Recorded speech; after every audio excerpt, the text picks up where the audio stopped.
I don't want them in our country, I'll be honest with you, okay? Somebody would say, oh, that's not politically correct. I don't care. I don't want them in our country. Their country's no good for a reason. You heard it. President Trump saying he does not want Somali immigrants in the United States at all.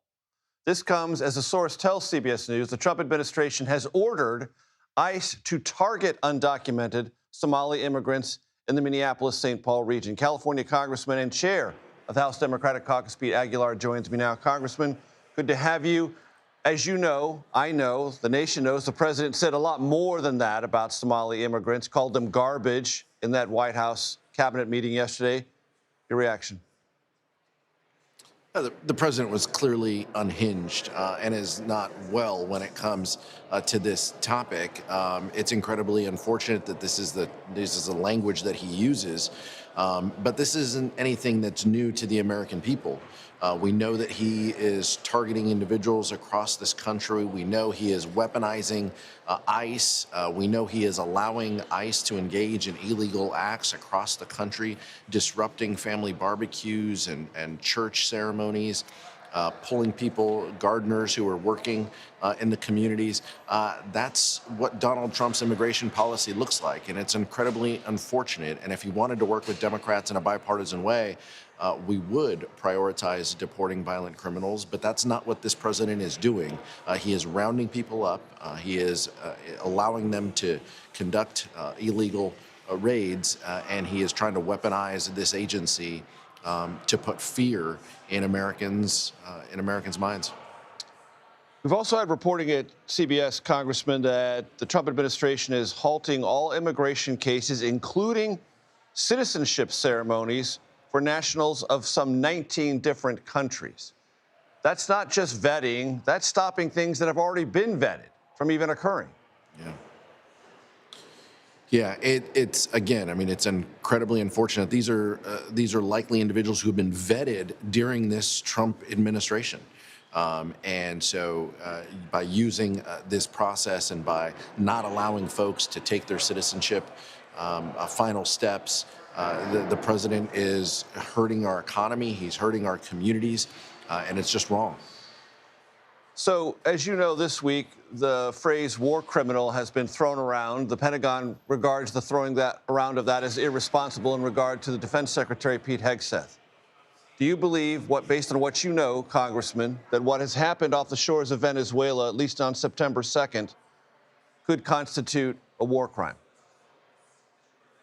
I look forward to hearing more details and hopefully testimony about what happened. I think it very well could be a war crime based on the reporting that we have seen. And I don't think that's irresponsible to say. I think it is based on the facts and the merits.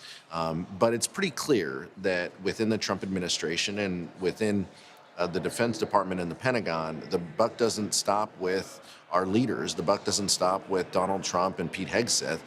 They are throwing admirals under the bus. They will throw anyone under the bus if it diverts the attention on what their potentially illegal actions have meant. And so we need to get to the truth. And so that's why I appreciate that in a bipartisan, bicameral way, House and Senate leaders will ask the tough questions and get to these answers. That's what the American people are doing, and that's honestly our job. Pete Hegseth may not like it, but that is exactly what our job is. Even a novice would know, Congressman, that you do not need an aircraft carrier strike force to stop drug-running boats off the coast of any country, Venezuela or any other.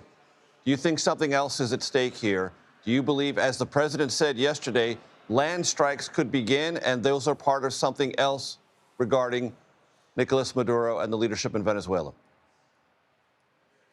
Land strikes would be an illegal act without being authorized by Congress. We need to ensure that the president knows that. It's clear that something else is going on. As you mentioned, the staging of personnel so close to the coast and so much personnel that has been placed over there should raise the alarm for many Americans. And something else is going on here, and I would encourage my Republican colleagues as well to speak up about this issue. Some of them have said it behind closed doors, but they should say it out in public. What this is costing the American people is also very, very relevant to this discussion. And I think that the American people would be shocked at the price tag of what Donald Trump's actions have meant so far. Speaking of Donald Trump's actions, the president today pardoned one of your colleagues, Henry Cuellar of Texas. Your reaction?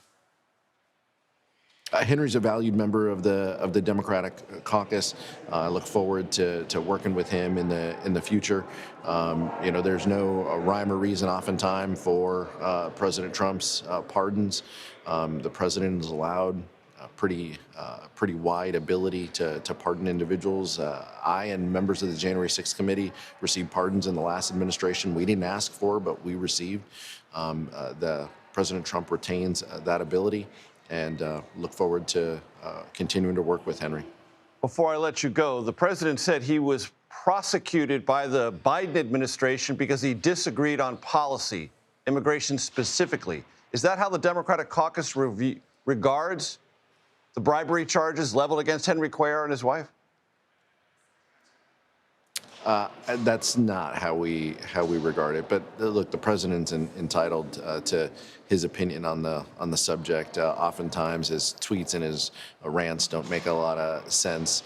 But like I said, we look forward to continuing to work with Henry. I serve on the Appropriations Committee with him. I have for a number of years, and will continue to work. And he's just beloved in South Texas, and he will continue to be beloved in South Texas and likely effective for his constituents. Chairman of the House Democratic Caucus, Peter Aguilar of California. Congressman, I appreciate it. Thank you. Thank you.